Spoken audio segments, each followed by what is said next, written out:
Welcome to It's All About the Questions, where learning to ask the right questions can help you achieve lifelong success.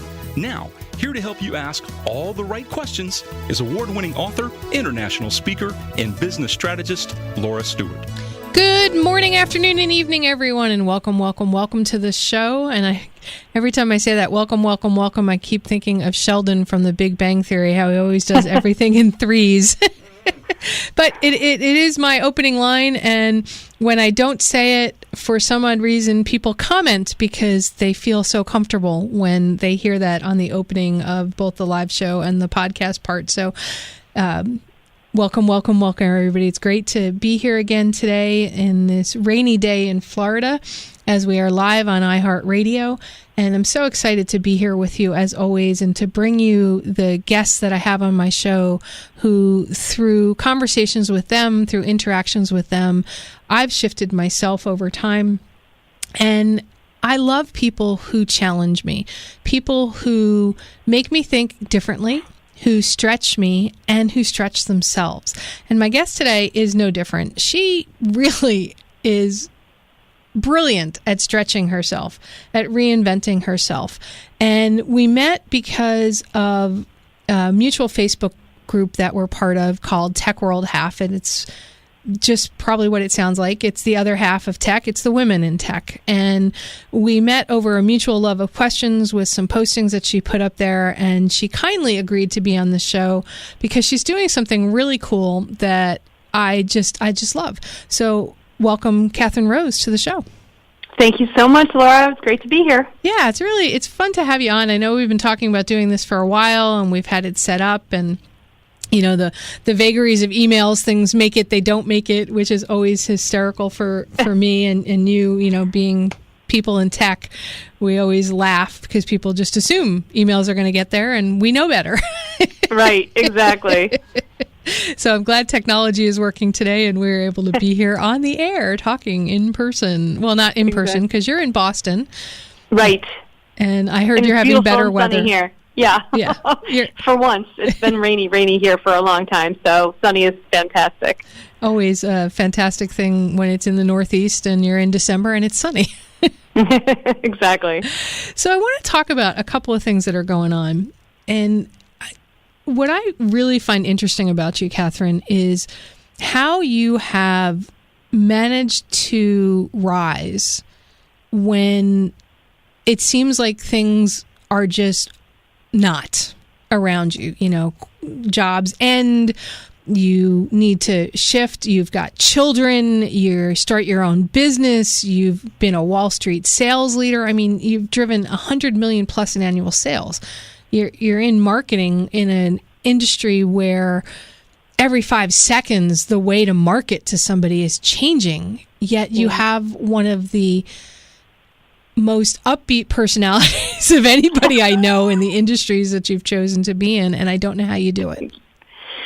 Thank you. Well, you know, some of it I think just comes back to, you know, your upbringing. You know, some people say nature or nurture. Well, in this case, it was certainly nurture. That my folks have always been extremely positive people.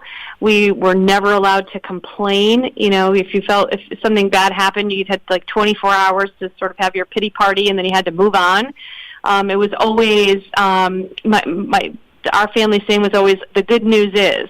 So if you had a problem, either you had to bring a solution with it, or you had to say, you know, the good news is, like, there has to be good news, you know. And clearly not all the time there's good news, but we've tried really hard to have that, and I've tried really hard to teach my kids that, too, that there's always, you know, sometimes you can find some positive something, you know, in situations. And that's really the way that I was raised and the way that our family is. And, you know, and I that's just kind of how I built my career, my businesses, and, you know, reinvented myself. It was always like, okay, what's next?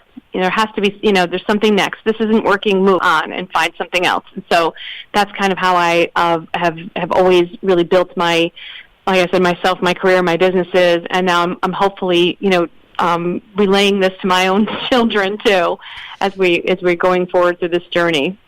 I know you can't always be positive, because it's just impossible for any human being to always be positive. I guess the goal is to have the negative moments be as small as possible and have the ability to shake out of it quicker. It's something that a lot of my listeners struggle with, Kathryn, to be honest, is they feel like things just keep crashing down, and the resiliency is a struggle for them. What do you tell your kids when they're in that? Well, I think that, the saying comes to mind is that, disappointment is inevitable, misery is optional. So you're always going to face disappointments, but it's as you said, it's how you bounce back from them, how you move on from them that's the choice that you make. And so I try to explain to my kids and people around, and my team, everybody, there are always choices. And sometimes you have to choose. So this is kind of silly, but my daughter, she has this program that she's in, and they have the end of the program wrap up on Thursday, and she also has her Daisies meeting for Girl Scouts on Thursday, and she loves them both. And she said, "Mom, what do I do?" And I said, sometimes you have to choose between two good things. Sometimes you have to choose between two bad things, but you have to choose. I can't tell you what to do. And she said, she kind of said, "What should I do?" And I said, "You need to sleep on it, and then tomorrow you need to make the decision." And so that's kind of, what I've tried to bring, is that everything is a choice. And I do think that, again, disappointments are inevitable. You're going to find disappointments. I mean, I'm starting a tech startup, and, you code one thing and something else breaks. And there's always something, but then it's that misery piece is, do I want to stay here? Do I want to stay stuck here? Or do I want to figure out a way to move forward and out of it?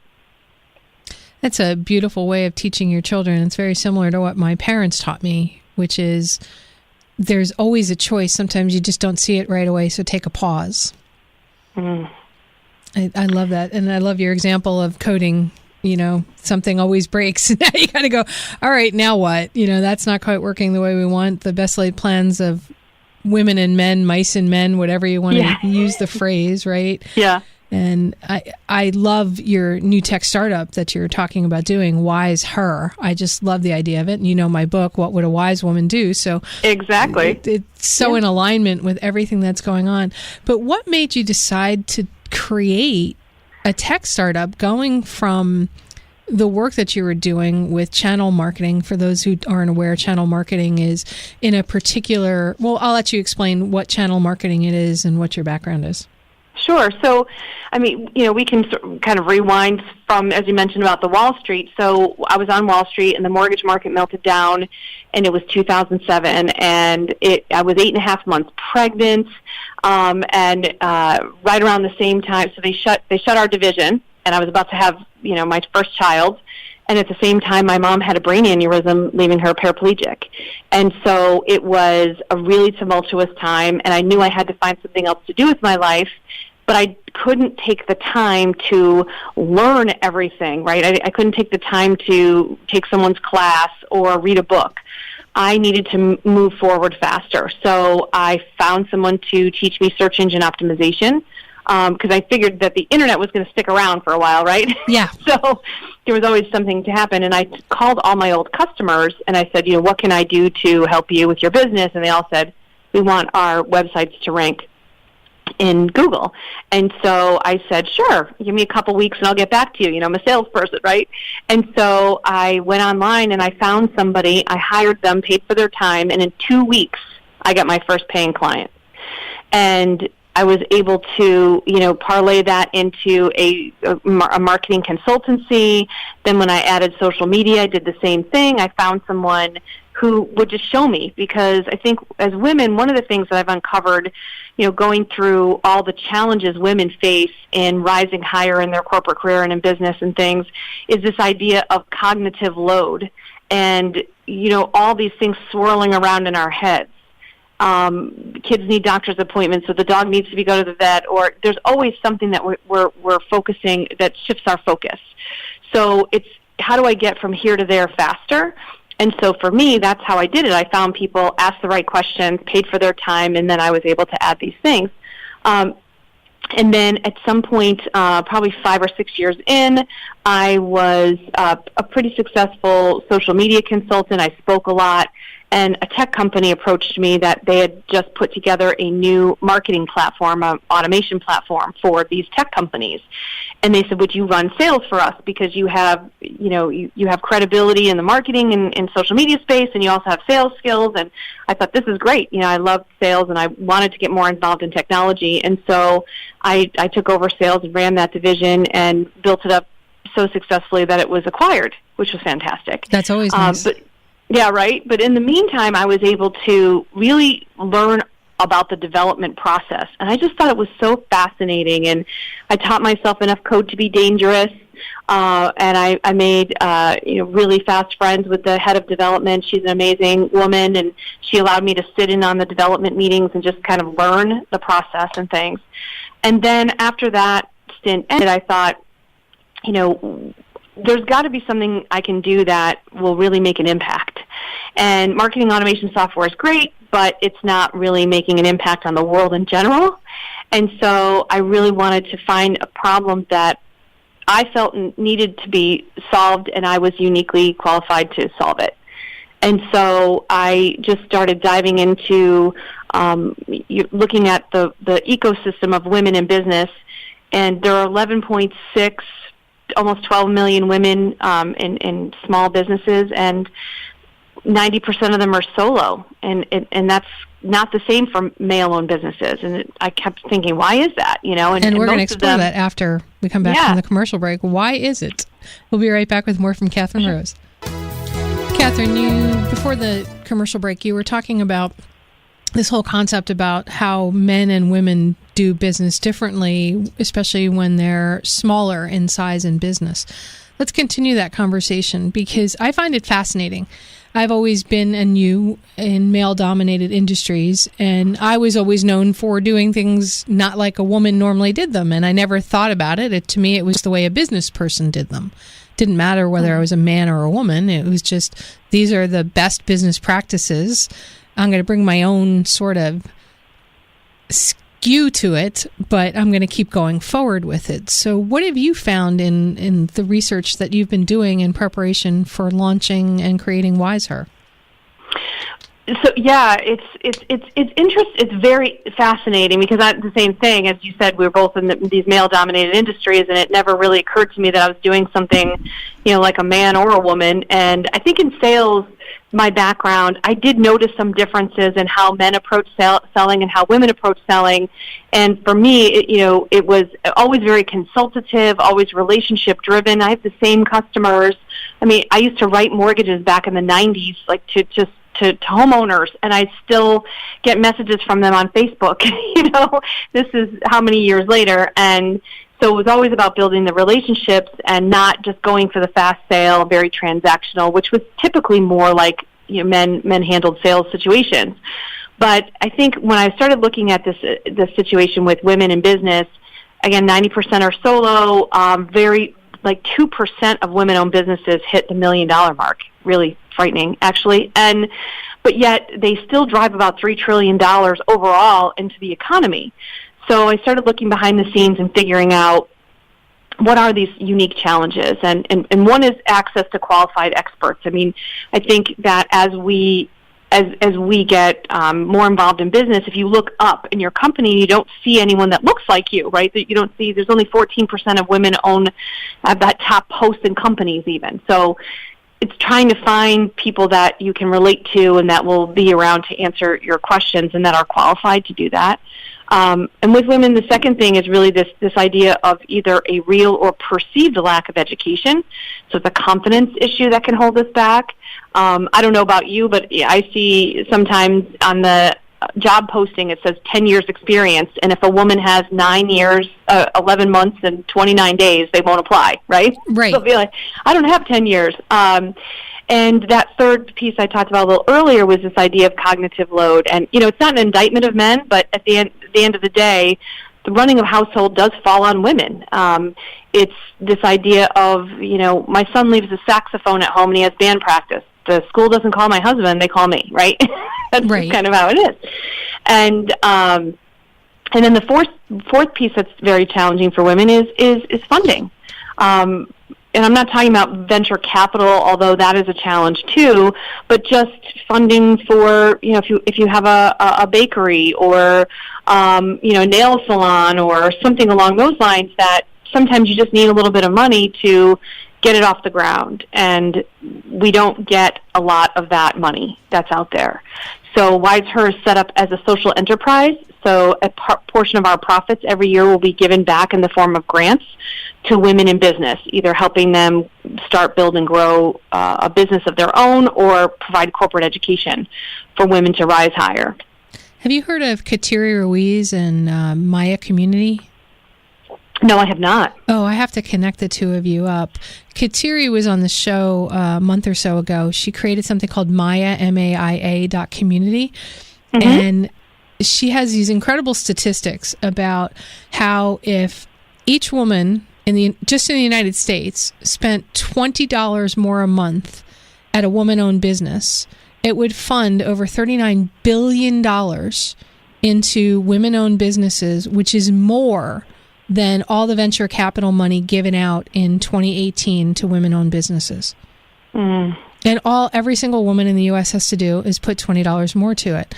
And WiseHer, to me, really fits a lot with this whole idea of let's support our own.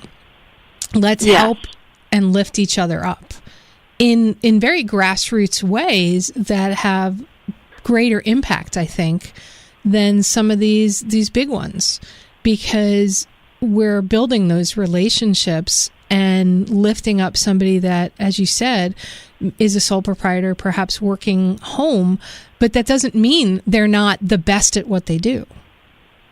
Yes, exactly. And what was interesting to me, too, is that I did a big survey. I have about 200,000 women on my email list, and I did a big survey, and asking them what their biggest business challenges were. And obviously a lot of them said that they wanted more clients, but when we really dug into it, is even if they had more clients, they wouldn't know what to do with them, because the challenge is of scale. So we're just not taught necessarily, at least in my era, a lot of women are coming out of colleges now that entrepreneurship is a thing, right? And they have all these they're completely limitless with their opportunities. But, I took business classes, but it never really gave you that practical, okay, when do I hire an employee? Or when do I franchise? Or right. Or when do I franchise? And there's this fear there that, the scaling piece is really, really challenging. So even if I was able to give some of these women more clients, but as you said, spend $20 extra, well, what if they can't make the shoes or make the purses or make the whatever they're selling, enough of it to cover those orders, right? So that's really where we kind of come in as WiseHer, is kind of in that middle ground, is saying you should be building a scalable business set up to grow. And if you decide that you want to do that and you don't know how, we can help you sourcing the right experts. And that's a very different take. There's been a number of other expert communities out there where people pay a fee and can get access to experts. I think Dial-A-Brain is one of them. There's a couple of other ones that I've heard of over the time. But I've never seen one with, and I know it's not launched quite yet, correct? Yes, we're onboarding experts right now, so we're this close. Yeah. Yes. Yay, I'm so excited to hear about that. But this whole concept of women helping women, I'm sure there's probably going to be some men experts, maybe? Oh, yes, absolutely. Mm-hmm. How do you decide what kind of experts are really needed? And how does somebody find the right expert? The whole reason for my show and my book and everything is to bring these kind of conversations, right, Kathryn? It's to say, you may not be surrounded by the people that you need. So let's get you a bigger pool. And that's what WiseHer is all about. Yes. Well, for me, the experts can't apply or pay to be to be an expert. We wanted to make sure that it's a very it's a community where people feel comfortable in the expertise that's being given out. And for us, my initial criteria, because I have a very, very vast network, so I'm very fortunate in the fact that I've built this big network. So my initial criteria is, would I call you for advice? And if the answer to that question is yes, then that's the initial group of folks I'll be inviting in. And I was kind of likening it to, you have some people you give the keys to the house and some people that you meet them at the front door. Yes. So the ones that, the initial experts are the ones I would give to the keys to the house that I would actually call. And then the next level of experts that we're going to have in is people that, of those founding experts that will be onboarding, they then will say, okay, well, Laura, who would you call if you an expert? Because there are, you have different, folks in your network than I do. Right. And so really when we're looking for expertise is, it's not even necessarily the amount of years you've been in a business. I mean, I've seen people, that have been in sales for 20 years that I wouldn't call for sales advice, honestly. I understand. So, you know what I mean? And so it's really for us, it's, do you exhibit a subject matter expertise? Are you recognized in your field as an expert? Those are the kinds of things that we're really looking for, because women won't call themselves experts. I mean, I can't tell you how many women I've reached out to that I'm asking to onboard as experts, and they're like, me? I was like, you certainly have the expertise and the cachet and all the things that you need to. And the other thing is the mission-based. Our initial business model is called, we're keeping it very affordable. It's $49 for a 30-minute call and $99 for a 60-minute call. So it's very affordable. So, personally, I charge more for my time per hour than $100, but I want it to be very affordable and accessible to the constituency that we're trying to serve. It makes so much sense. I've gotten up to $1,000 an hour of my time just to pick my brains. But I love what you're doing. We're going to go into national news, and we'll be right back with more from the indomitable Kathryn Rose. And we're back live on iHeartRadio here in Florida, or maybe you're listening on the podcast in, I don't know, I think last time I checked it was over 31 countries or more that are listening to my podcast, which is always so exciting. And we are here with, as I said before the national news break, the indomitable Kathryn Rose. And I say the indomitable because I just love her philosophy of lifting up not only herself, but those around her, and teaching her children how there is always a choice. And that choice has been a conversation that I've been exploring a lot this year on the radio show, because sometimes people don't even see that they have a possibility of choice. But Kathryn is really helping people to see that there are choices that they may not see right away. And she is the founder of, about to be launched, WiseHer.com, an expert community that is designed to help women learn business and find their choices and grow their businesses. So, Kathryn, welcome back from national news. Thank you. Before the break, we were, you were sharing how you decided to create this and how you're sourcing the experts. One of the, and you talked about the different pricing, $49 for a 30-minute, $99 for a 60-minute, and that so many of the experts get so much more when they do one-to-one consulting, coaching for people. What is it about asking somebody for their advice that you think scares people? I think that there's always, especially for women, I don't know how it is for men because I'm not a man, but we do this like dance, it's, we don't want to take advantage of somebody's time, but at the same time, we're almost afraid to ask how much it costs because we might not be able to afford it, you know what I mean? So, it's something that I'm actually pursuing. This TEDx talk I'm working on is, really this whole idea of, we need to start asking for help because there are people out there who are willing to help us. I think the challenge is finding the right people at the right time. So you could go to Facebook and say, how can I find a new job, or I'm in this situation, and, and people might answer you, but you don't know if they're real experts. And then you have the other thing where, and I'm sure you probably run into this too, where people are always calling me, can we have coffee, or can I have 30 minutes, pick your brain time, that kind of thing. And I try to explain to them that, really all that I have is in my head. So if I give it away for free all the time, A, I won't be able to continue with my business, and B, I won't make any money, right? So right. I think that the idea of paying for time, I think it's a really good thing for both sides, because if I'm paying you for your time, then I'm going to have certain expectations that you're going to be the expert that can answer my question. So that's going to move me forward, versus, having coffee with someone and you spend like 35 minutes talking about everything else but the business, and then finally you're like, okay, you asked me to coffee. Right. Is there something that you need? And they feel almost uncomfortable about asking because they're not paying for it. So what I'm trying to do is on two sides. One, I want to find, people feel comfortable that these are actual experts. So you're paying for the time, so you should get what you pay for. And also on the expert side, it's like stop, especially for women, stop taking free calls. There shouldn't be free consultations. If you're an expert, you should get paid for your time, even in a small amount. Ascribe value to it. My accountant and one of my business advisors just laid into me the other day about that exact issue, because as I've been grieving my mom this last year and, taking care of her for 6, I was like, I don't know if I have the bandwidth to, formally take on clients to the level that a lot of them need. So I'll do a lot of free calls, or I'll just do a local speech for free instead of charging like I used to. And he's like, stop that. Yeah. He's like, people need to understand that there's a value to what you provide. And I'm laughing, Kathryn, because I shot an email out to a friend of mine who has paid a lot of money for consulting services with a lot of people.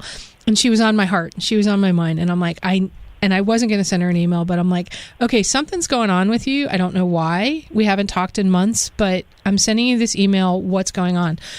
And an hour later, I get this like crazy long email. And it's like, I was lost until you sent me the email. And I'm like, you never send an email unless I'm supposed to be thinking about something differently about what's in my head. And right. I mean, the email literally said, something's up, what's up? I don't know what's going on, but, I'm here for you. And she goes, you completely shifted my thinking. And this woman has paid like $15,000, $20,000 a year to work with people. And I send one email. We have one 10-minute call, and like she shifts everything. And she's like, you got to start charging for this. Yeah, exactly. But what is it about that fear? I mean, you've done it so successfully in your career. And I want my listeners to set a price on something. So let's give them something that they can immediately shift their thinking around, a question they can ask themselves, Kathryn, about something that they're giving away for free right now that they can package. How's that? What do you think? Yeah, I think one of the questions you need to ask yourself is, how much do I want to make an hour, right? So I have this podcast I'm writing. It's called about like at a zero. And the whole idea is when I first became a consultant, I took on this client and I charged him just a little bit of money because I wanted a reference. And this is when I was social media. I took on this client, and they're paying a small amount of money for I think it was 10 hours a month or something. And then quickly it grew. Like I was on every call and every meeting, and I was, kind of expected to be on call essentially. And I was at this event, and I always get early for everything. In sales, you're not, if you're not early, you're late kind of thing. Yes. And so I was there 30 minutes before this thing started, and there was this gentleman there, and I just chatted him up. I always talk to everybody, and it turned out he was the keynote speaker, and he was a huge consultant. People pay this guy hundreds of thousands of dollars a month to be a consultant. I said, well, while you're here, and there's no one else here, I said, I'm going through this challenge. They're not listening to me. They're not, taking my advice. And that often happens when we give away our time too. Right. And he said, this got this smile on his face, and he said, you need to add a zero. I was like, what?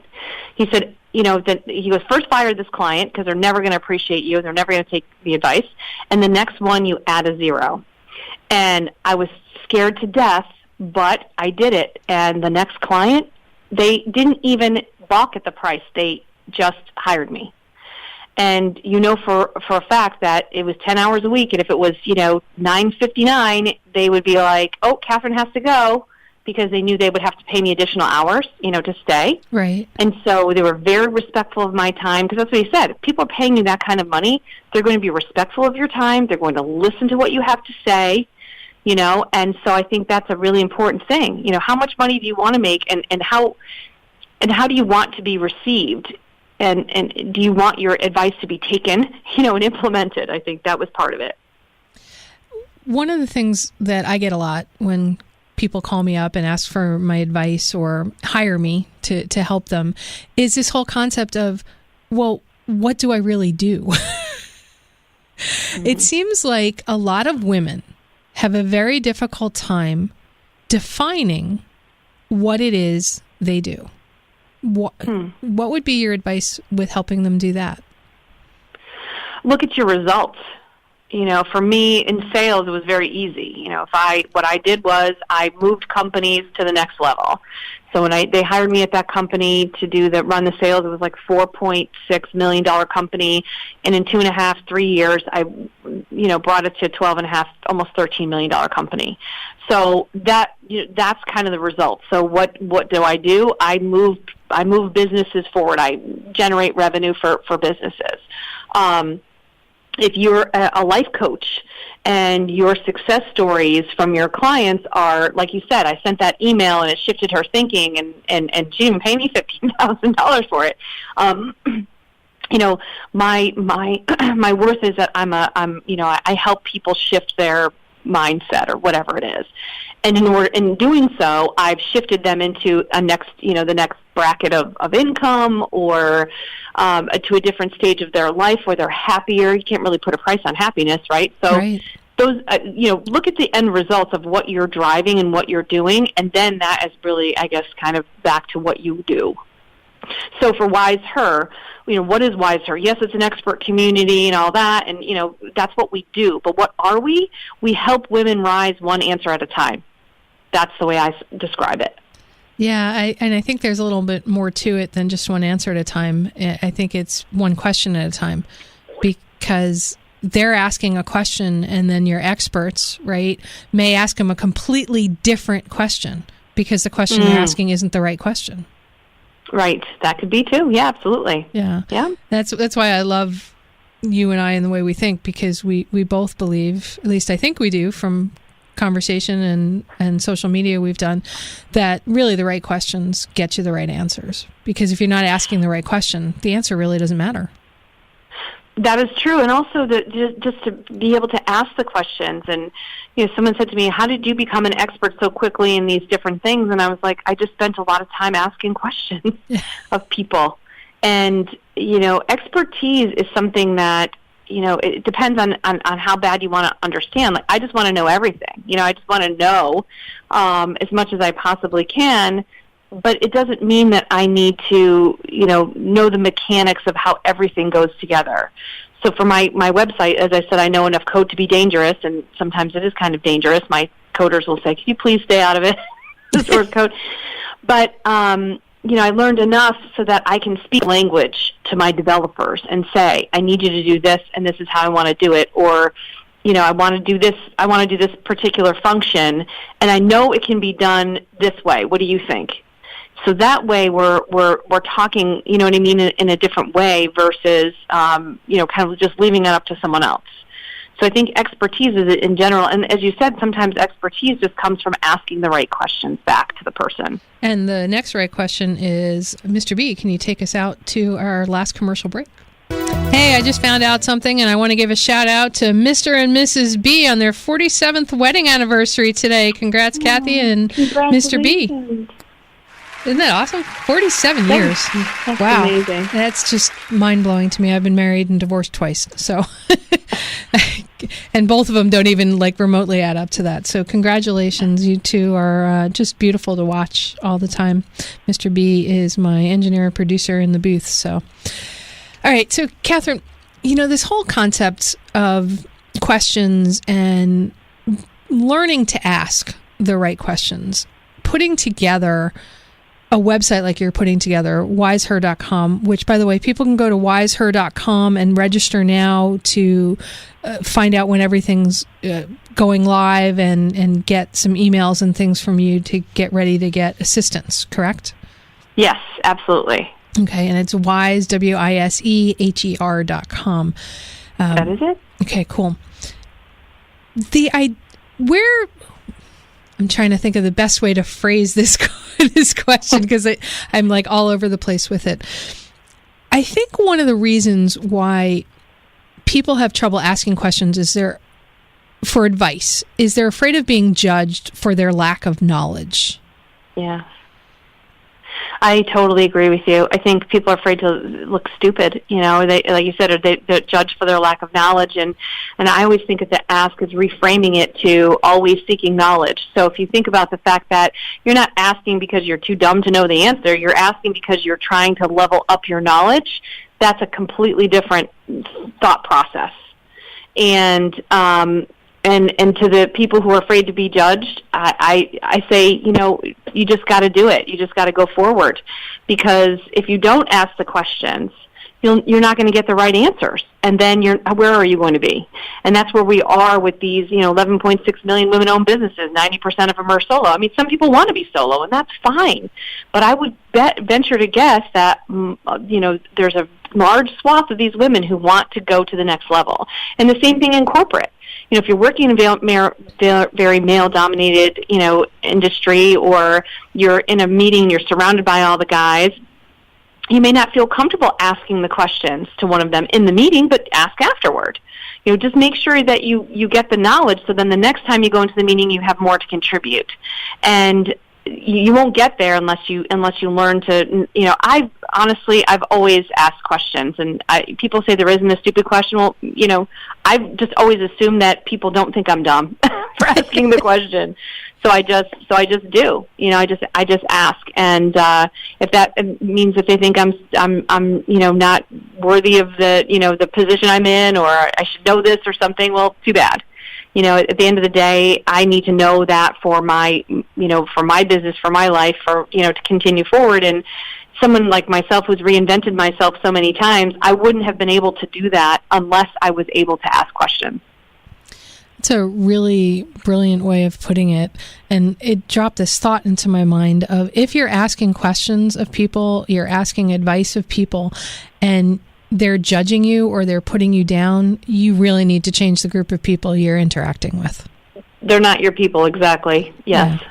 They're just trying to keep you down or lift themselves up at your own expense. I know I was at a huge event once, and I was in the audience, and it was one of those, you pay $10,000 to be there, and somebody brought me there as their guest.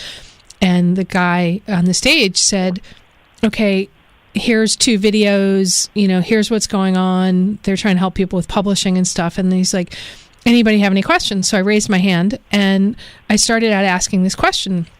I said, there's a difference in the energy between the 2 videos. And I was going to go, why is that? Because you never do anything not strategically, right? Right. He cut me off before I ever got to that. And he started laughing at me from the stage, and see, everybody always wants to give you a negative first. And it wasn't a negative. It was a comment that there's a difference. And he completely shut me down. And I realized that no matter how much value that guy had, and he's brilliant, you know what I mean? He still has his own stuff.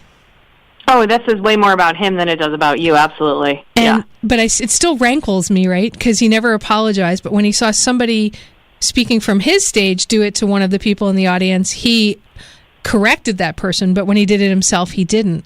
So we all need to look at who we're asking our questions of, how they're reacting to us, and how we're reacting. I think you agree with that. You said you did. So how do you find these right people? Like, even on a WiseHer, how would my listeners go through and say, this is the person I need to talk to right now?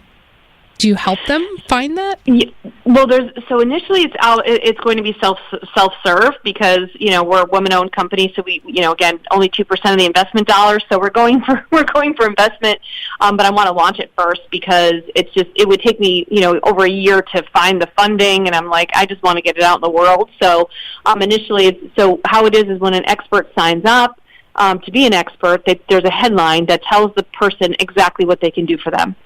So, if you're a LinkedIn person and you work with executives, it's, I help executives with their LinkedIn profiles or whatever it is. So you can, initially see what this person can help you with.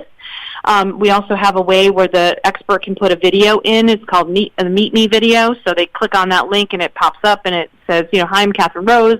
This is what I can help you with. So you can search the directory by expertise, by name, by a whole bunch of different things. And then the next iteration of the platform, as you know, there's always a V2, 3, 17, whatever. The next iteration is going to be, we're building in an algorithm so that you can come in and say, I'm a small business or I'm a middle manager or whatever it is, and this is kind of where I'm looking to go, and then our system will come through and say, these are the recommended people for you. But initially we wanted to just leave it open, very democratic. Everyone can choose, which experts resonate with them the most and, go from there.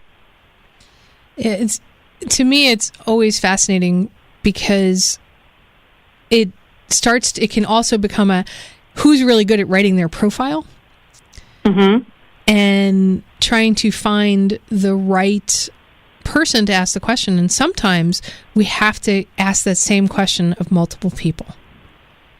Yeah, sometimes you do. And I mean, we have a rating system built in there too, so people can see, the ratings, and all the calls are recorded, so you don't even have to take notes. Oh, nice. Everything's recorded, so after the call's over, you get the recording link in your dashboard so you can go listen to it again.